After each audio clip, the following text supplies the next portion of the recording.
नमस्कार विद्यार्थी मित्रांनो, Newton's laws of motion must be modified या माझ्या पुस्तकामध्ये एक नवीन टॉपिक म्हणजे याचा एक टॉपिक आहे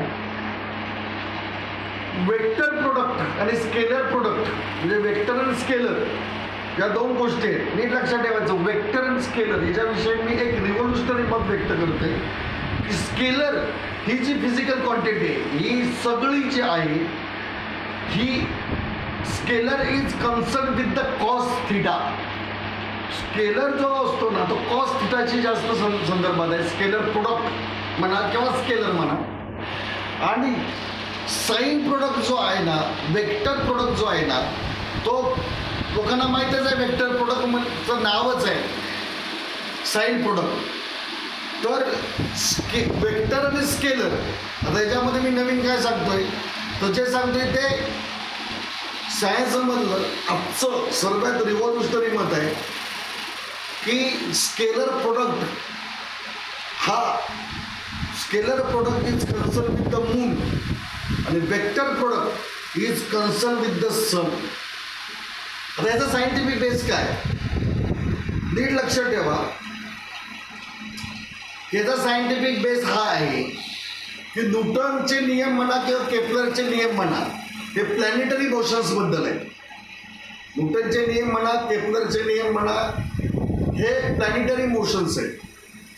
अल्बर्ट आइन्स्टाईन म्हणजे सापेक्षतावादानुसार टाईम हा सापेक्ष आहे, स्थळ पण हे सापेक्ष. म्हणजे स्थळ आणि काळ यांच्यामध्ये इंटर कन्व्हर्टिबिलिटी हे अल्बर्ट आइन्स्टाईनने मेन्शन केलेली आहे. म्हणजे माझं जे संशोधन हे पूर्णपणे सायन्सच्या कक्षेमध्ये त्याचा बेस सगळं सायंटिफिक आहे.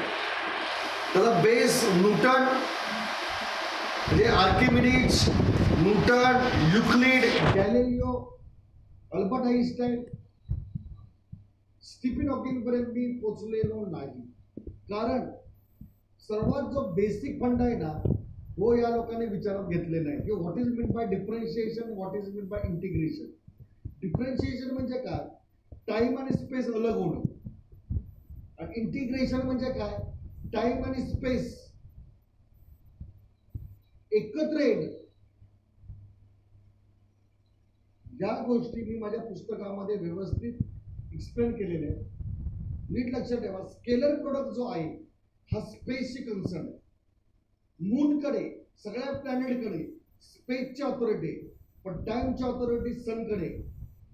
सन जो आहे हा सोलर सिस्टीमचा टाइम ठरवणारा जर कोण असेल आपला गॉडफादर, आपल्या सगळ्या सजीवसृष्टीचा गॉडफादर जर कोण असेल सन आहे आणि मून ही गॉड मदर आहे.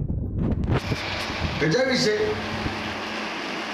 आणि न्यूटनचे नियम अजून इलॅबोरेट केलेले. न्यूटन्स लॉज ऑफ मोशन हे ॲक्च्युली लॉज ऑफ टाईम आहे. Limit S ten to 0 sine H upon H is equal to 1 हे इक्वेशन आहे. याची तुलना मी इज इक्वल टू MC स्क्वेअरशी करतो किंवा इज इक्वल टू MC स्क्वेअरपेक्षा जास्त पॉवरफुल आहे. कारण ते इक्वेशन हे टाइम इक्वेशन, ते इक्वेशन कुठलं आहे हे टाइम इक्वेशन आहे. नीट लक्षात ठेवा. साइन आणि कॉस हे जगातल्या सगळ्यात फंडामेंटल गोष्ट आहे. Sine concern with the y axis, cos concern with the x axis. Sun is concern with the sine is concern with the time, moon is concern with the cos is concern with the space. प्लॅनेटकडे स्पेसची authority असते आणि सनकडे टाईमची authority असते. या दोघांच्या ऑथॉरिटीने मिळून area आणि व्हॉल्यूम बनलेला असतो. या सगळ्या गोष्टी मी माझ्या पुस्तकामध्ये, माझ्या थिसिसमध्ये, त्याचं नाव आहे Newton's laws of motion must be modified. Time doesn't have in history, the brief history of physics, mathematics आणि बाय डिफॉल्ट टाईम. कारण का माझं स्वतःचं मत आहे की टाईमला म्हणजे time doesn't have in history. मग टाईमला हिस्ट्री का नाही आणि जर असेल तर ती कशा पद्धतीने डेव्हलप झालेली आहे हे त्या पुस्तकामध्ये मी मेन्शन केलेलं आहे.